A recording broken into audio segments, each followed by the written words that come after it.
late 70s and 80s, I had already read Professor Arnold Ehret's Diet, you know, his book. And I was going to work and had started at the post office, and I was doing 11.5 hours, 12-hour days. So my thing was, I was, you know, juicing at that time as well, and I was taking enemas every day, you know, and I had sisters that didn't think I was doing the right thing.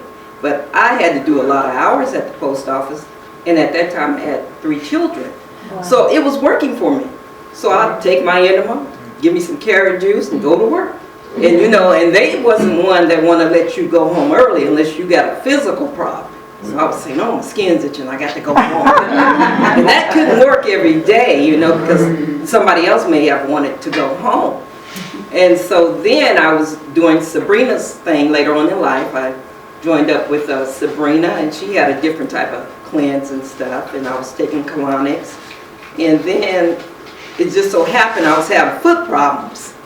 You know, and Howard Hakeem had introduced me to Brother Spira here, Professor Spira. So when he was telling me about the book, you know, Professor Arnold Ehret, you know, I was onto it. So the enemas wasn't nothing different, you know, but what came with his was lemon juice.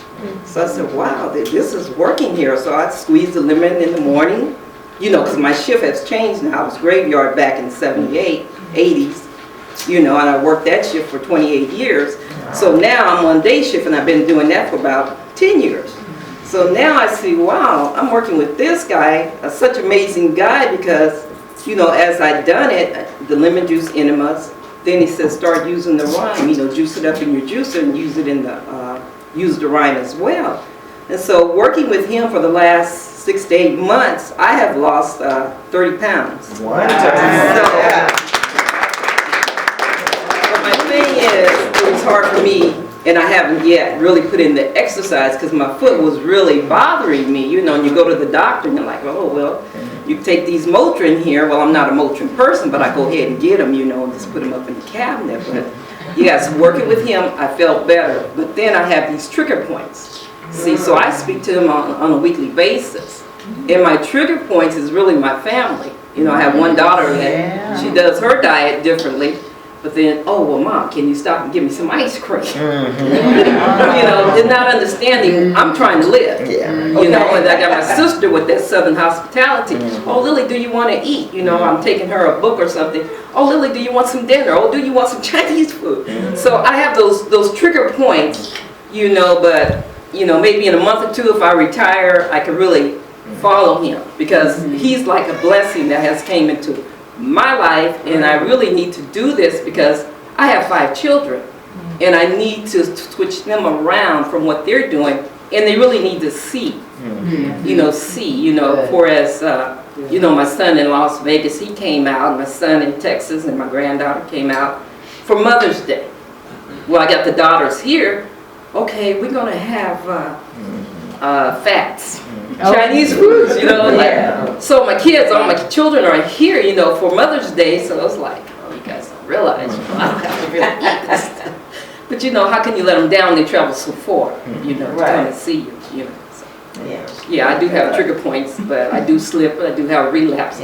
But he's always there, you know, if I have a problem, he always makes it so much easier to go through, you know. It's such a blessing for him to come back and come into my life.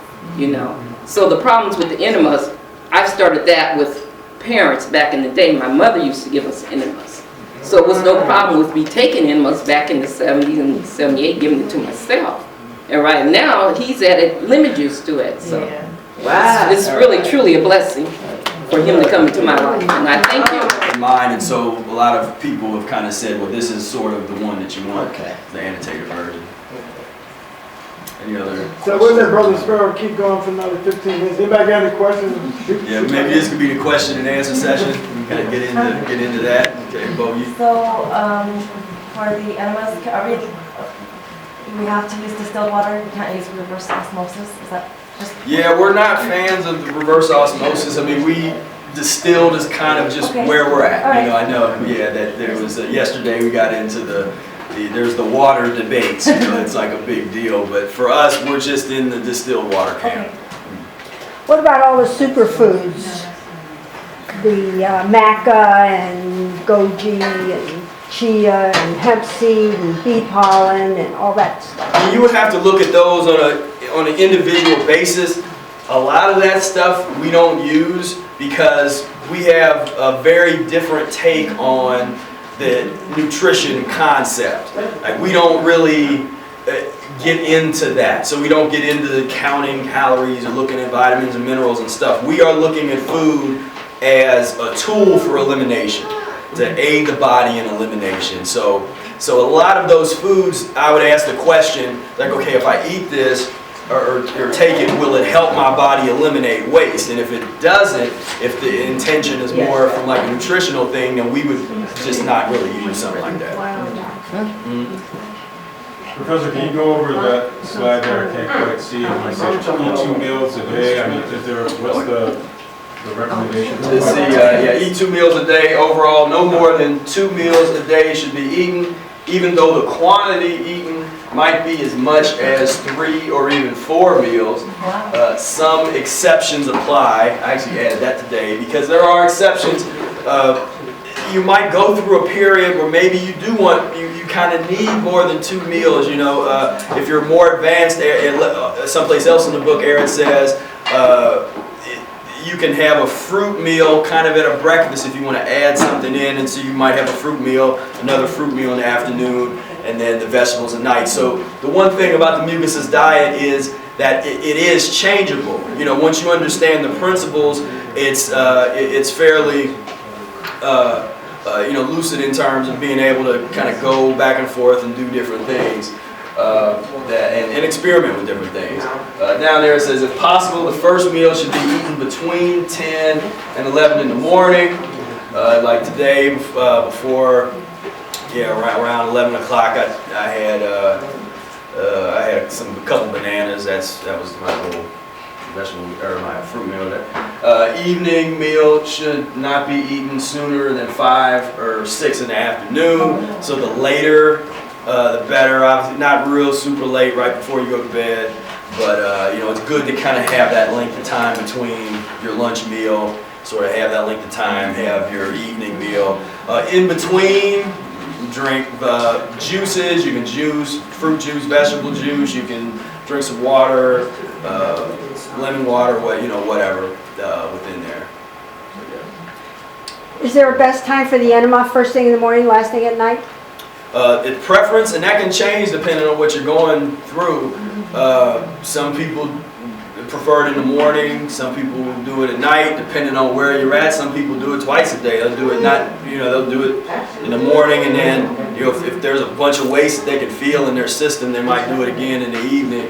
Or if they're fasting, you always want to do enemas when you're fasting, even if you aren't real strict with it when you're in your eating mode. When you're fasting, you definitely want to be doing them every day because you got to move those poisons out. When the fasting, and that's a subject I didn't even get a chance to talk about from yesterday to today, because that would have took a whole other kind of 4 hours to talk about fasting, because that in itself is super deep. I kind of focus on transition diet, but when you fast, your body starts to really squeeze out the toxins and the poisons, and you need to, because you're not eating food to help push it along. The enema can kind of help if there's the stuff that starts collecting down in the colon. You don't want that stuff just sitting there, poisoning your body. You want to get it out, so that's why that's important.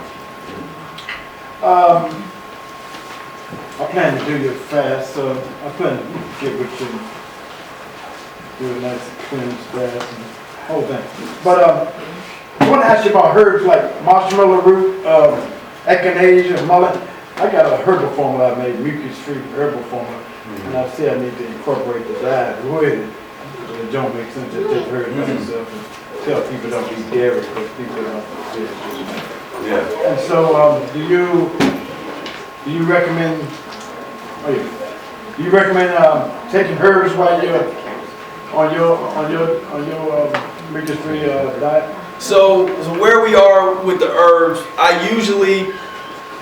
I only usually talk about the herbs in consultation settings with kind of one-on-one, because each person is real specific. So some people kind of give a lot of general information about herbs. I only suggest herbs when I think it's really necessary, and we go through protocols, and there's some people here that I've worked with that have went through different protocols and stuff, and so I brought the herbs in, and they're usually in formula format.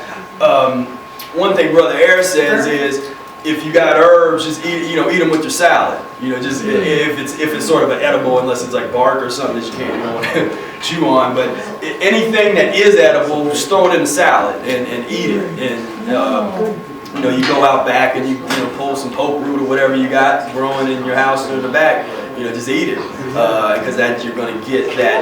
Because really, with the herbs, we look at that as tools of elimination. And there's certain things, like for instance, to try to get in, this is something I wanted to think about, because I never heard people really break down sort of like a philosophical science of how the herbs work. But when I think of what happens when you use like a horseradish root, if you take a piece and you chew it and you keep your mouth closed, your ears will catch on fire, your whole face will get hot. There's a chemical change is happening, enzymes, all that kind of thing. So there's a chemical thing that happens, and then so different herbs have different chemistry, different properties, and so you get the benefit of that. Of course, there's a lot of people that talk about that. I kind of focus on transition diet because people don't focus on it enough.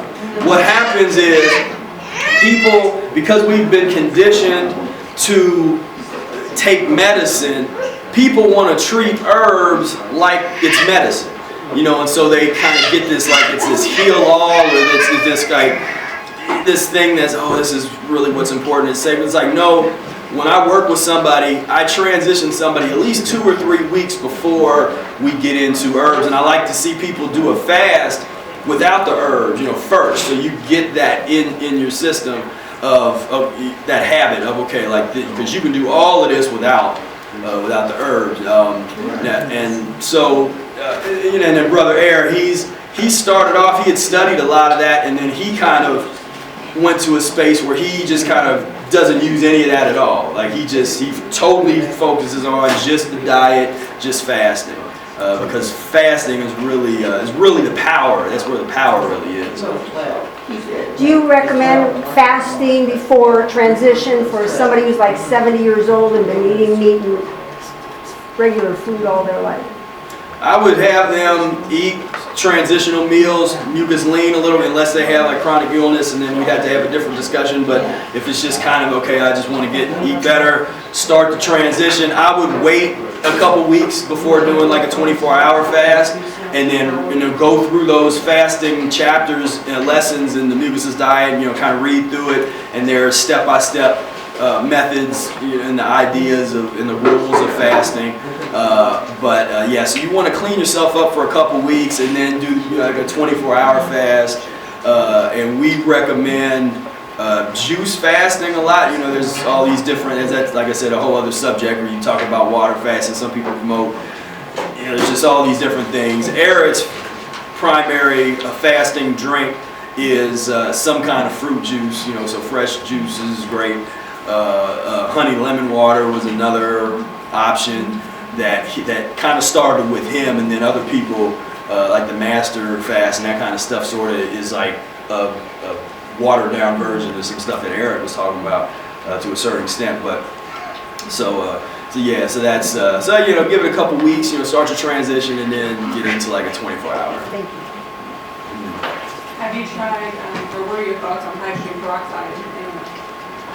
I wouldn't do it. I wouldn't do it internally, using the hydrogen peroxide. We like to try to keep things away from the different kind of anything that's like, kind of a chemical thing or something that you would buy in a bottle. Because I tell people, because some people's like, they're like, hey, I got this lemon juice in a bottle. I'm like, no, put that away. You don't want to use that. Use fresh lemons. Don't use nothing in this bottle. Not for that.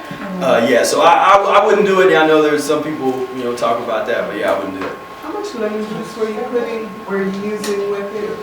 How much lemon juice? So if you're using a central fugue juicer and you're going to do the rind and all, I would start off with just one lemon, because that's really potent.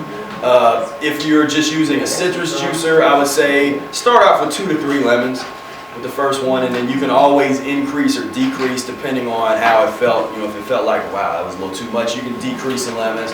If you want to, get a little bit more cleansing going, you can increase it. All right, so based on the air engine, so when people seem to have starved to death, is it really that they're eliminating? I couldn't hear her. Okay, yeah, let's have a conversation. Yeah, I can't hear her question. Okay. Who's talking? Oh, yeah, I'm sorry. Yeah. Oh, talking? yeah, Thank you. It's Bo Yi. So my question is, it's kind of a maybe a controversial one, but based on the air gas engine theory, when people seemingly have starved to death, is it because they have actually eliminated too quickly? Yes. Okay. What Eric says is they've drowned in their own waste. All right. So they've released so much. If you're someone that's very encumbered, and then you go periods where you don't eat, and in the case where people starve, Yes. it's that they're starved of oxygen because there's so much waste that has been released into their system and their bloodstream. Now their blood can't get oxygen, and then as soon as your blood can't get oxygen, that's what curiously has the word EAT in it. Death has the word EAT in it. Oh, So we're letting you know what the deal is there. Yeah. A comment and a question. She brings up a good point. If you've not done something like this, the off and on fasting, because that's what this is about, fasting off and on, and then it's good to have a coach. I was a practitioner, but I had never done this before. So I even learned a lot from doing this, and the coaching helped me because I had detox symptoms I had never had before, healing crisis. So Spira sends DVD, so I don't panic. It's like, yeah, here's a DVD on that, your scalp's itching and peeling massively. wow. Even one day I couldn't even see. I went pretty much blind. I was like, I was so depressed. So in the middle of the night I emailed him. I said, okay, I know he's going to happen. And sure enough, it spoke about how that can happen. So it's just good to have that coaching. And somebody had told me that when you're fasting, off and on, okay? The other thing, I just wanted you to clarify, or if you need to elaborate on, some people have said to me and others, well, you're not getting enough nutrients. You can't get enough nutrients from the food, blah, blah, blah.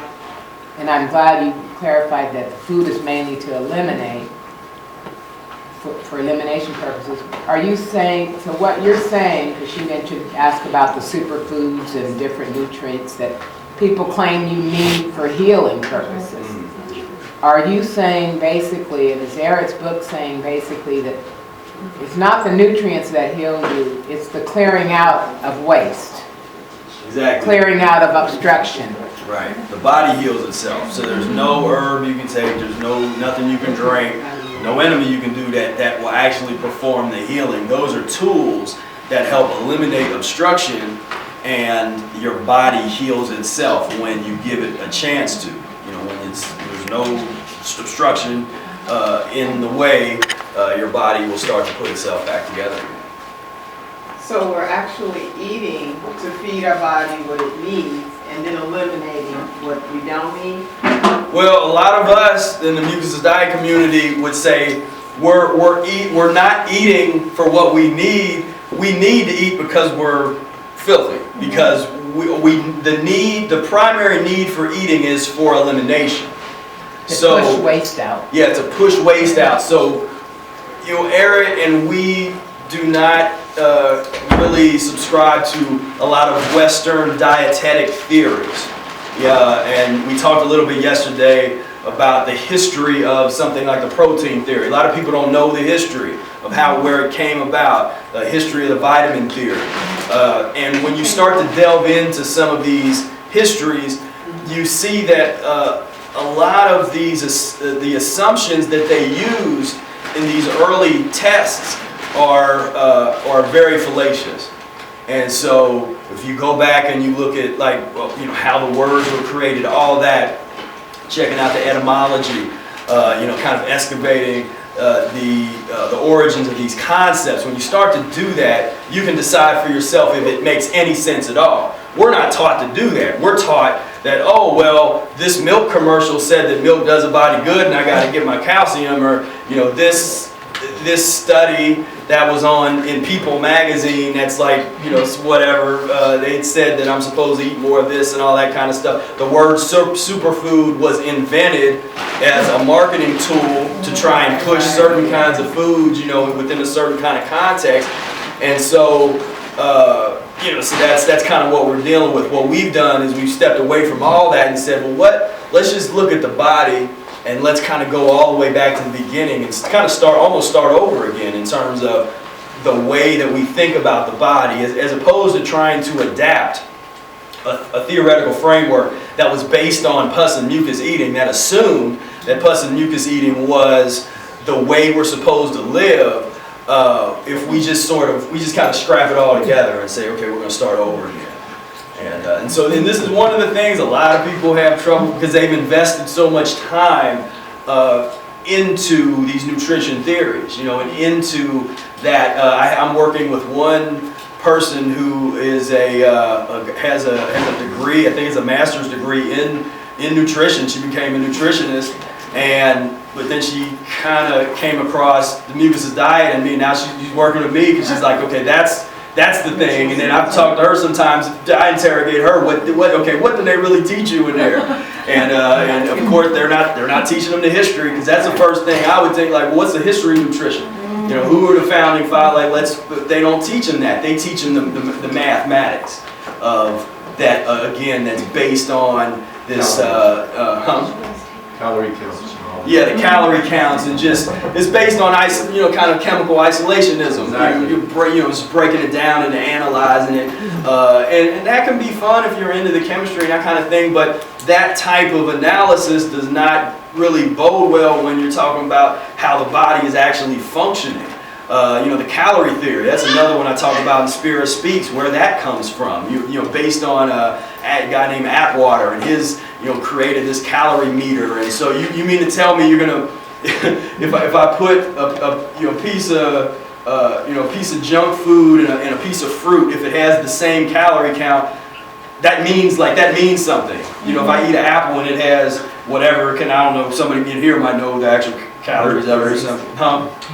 30. And if there's a piece of junk food that maybe is 30, then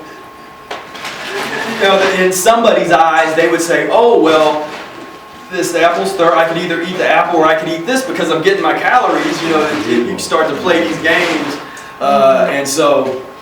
Yeah, so that's where we are, but we don't just sort of ignore it like it's like, oh, well, we're just not going to look at it at all. We say, well, just look at the history and then decide for yourself. Look at the origin of the theory, go back to those original books that the theories were based on, and then, see if it still makes sense after you read it. And maybe that's perfect. Right, yeah. Yeah, the additive principle, that's it's a term and a concept that we use to refer to the belief system around the word nutrition. The belief system that we need certain things. We need this and we need that. Right. And then, well, what if I don't eat that? Yeah. Like, what if I just don't? And then, but then somebody says, yeah, but you need it. I haven't ate that in 14 years. Like, when am I going to need it? Well, you will. Fine, but that's the thing. We're kind of, and everybody in this room are pioneers. We are the pioneers of the new humanity. Think about, we do the work we're doing trying to clean ourselves up, and then we gotta have, if we have some children and put the children on the diet, and then they have children and they're on the diet, by that third generation of mucusless diet practitioners and eaters, it's gonna be a totally different reality. A totally different family, a totally different blood. That blood will have cleaned itself up something profound. Things that we would struggle with, like eating fruit nothing but fruit for periods of time or fasting or something, that wouldn't even be a problem for the child of someone a couple generations down. You know, so we got to think a little bit further because we want to get ourselves together, but we also want to get ourselves together so that we can be here for our children and that we can, you know, kind of have that influence of the people around us. But yeah. From him, he said that, and his son's name is Hanif, and he said he started feeding Hanif solid foods pretty early. He was like 7 or 8 months or something, and he was already kind of giving but it was like little fruit and little things like that. So as far as the young ones go, it's more of a grazing kind of just when they feel like it kind of thing, you know. So it still kind of maintains that, and then once they start getting a little bit older and they start kind of having meals, then that's when you would kind of start doing the 2 meal a day plan. And enemas for children? Yeah, he gave Hanif like the baby, you know, the little bulb enema, the little baby enema. You'll clear them out, and that's the thing where you see a lot of children that are just so stopped up and all the mucus and all the stuff, and it's like, man, just give that baby an enema and and get it off of that Similac or whatever that stuff is that I read the ingredients one time, and some of that, it was formulas, and I couldn't believe what was in it, because I was like, why would you give a child, you know, just the corn syrup and that kind of thing, and so you can make your own stuff out of whether you're dealing with, you know, coconut water and coconut, you know, the coconut milk, you do the coconut meat with the coconut water. Once they're a little older, you can kind of get into some different juices and stuff, and that's actually a topic I want to start. Is there's a number of women that practice a mucusless diet, but a lot of them aren't real public, and so one of the things I'm gonna try to do is kind of get some get some interviews and that kind of thing, get that education out there. That's with my son. We're both raw. Yeah. But he wants breast milk. He doesn't want food really. So yeah, and almost 2. And oh yeah. But he drinks coconut water. Okay. He loves. What's interesting about this, and we didn't, like you said, we didn't talk a lot about fasting, but if you look at children, they naturally transition into solid food. And if you do a longer fast, you want to know how to transition kind of into fasting and then back out of fasting. So if you go for a period of time where you're on a liquid diet, you don't want to just sort of, I'm just going to eat anything to break it. You know, the fast is only as effective as how well you broke the fast. Right. So, and when you watch a child, they for however long they go, they're on liquids, so they're liquidarians, basically. And then get to the point where they can start to deal with the solid food, but they can still do a lot of liquids, and so it's actually a gradual transition, and you can sort of apply that idea in your own fasting. As you break a fast, you kind of transition gracefully out of it, and I kind of learned how to do that. That's something that's a little bit more mine. Eric doesn't, you know, he's very into the different ways that you break it, but the gradual out, you know, kind of gradually breaking it out a longer fast, that's something that I kind of incorporated based on what I saw with my friend Brother Air. He had did an 8.5 month long liquid fast, you know, fruit juice fast. Wow. I don't recommend that. Again, it's the disclaimer. He's like Michael Jordan of the mucusless diet healing system. So if you wouldn't expect to be able to dunk and do all the stuff Jordan does, don't expect to do what he's doing right now, because he's on that level. But when he broke that fast, he broke it with a piece of watermelon and he ate it, and he fell asleep in like 2 seconds. He was, Wow. he was like, you know, like nodding and stuff, and I was like, and what happened after that? The energy around him just got so negative. It was crazy. It was really interesting. It was just bad vibes, and so I thought to myself, I was like, man, I think he probably should have transitioned. You know, just in my head, like, What should he have done? Well, after that year, the next year, I did a 6 month long juice fast, and what I did to come off of it was I transitioned for really over 2 months. I went from where it was just totally liquid, and then I started incorporating. Maybe there's a little bit more pulp in there, and then I kind of went through a little smoothie phase where I actually was kind of doing smoothies and just making sure I was doing the enemas, kind of keep it moving. And then there was a period where the lines were blurred. It's like, were you eating solid food or you eating juice? Well, it's just the lines were blurred. And maybe then I would start doing stuff like get an orange and just suck on it. So maybe I wouldn't eat the whole orange, but I would suck all the juice out of it just with my mouth. And so you can't really, it's like this in-between kind of thing. So that was more of a personal experiment that I did. That's not, the Mucusless diet. It's in Spira Speaks. I talked a little bit about that. So for longer fast, that's more important. If you're just having a regular short-term fast, you still want to have the lengths of time. Like, you don't want to even do a 2 or 3 day fast and then break it. Even if you break it properly, if you're cleaner, you want to break it with fruit. If you're more of a beginner and you got more encumbrance, you want to break it with vegetables. But the vegetables have to be, like a salad. You really want a mucus-free meal, so you even want to avoid like the bread and that kind of stuff. Just a salad and maybe some steamed vegetables, But you really want to try to get to the point where you can break it with fruit, Right. as soon as possible. But yeah, so that's a little bit. Well, when you said he ate watermelon, that's what made me, and it sounded like that wasn't the right thing to do. Yeah, It made me curious. Well, I mean, I wouldn't say it wasn't the right thing or right. I mean, it's what he did, and he's in that pioneering state because he had never done that before. He had never fasted that long. There's not a whole lot of people that have fasted that long, and so. Okay, you weren't saying it was wrong. Yeah, no, I wasn't saying it was wrong. Okay. I was saying what I observed. Okay. Like, well, maybe if I ever do a long fast, I'm gonna try to break it differently. Green juice or something.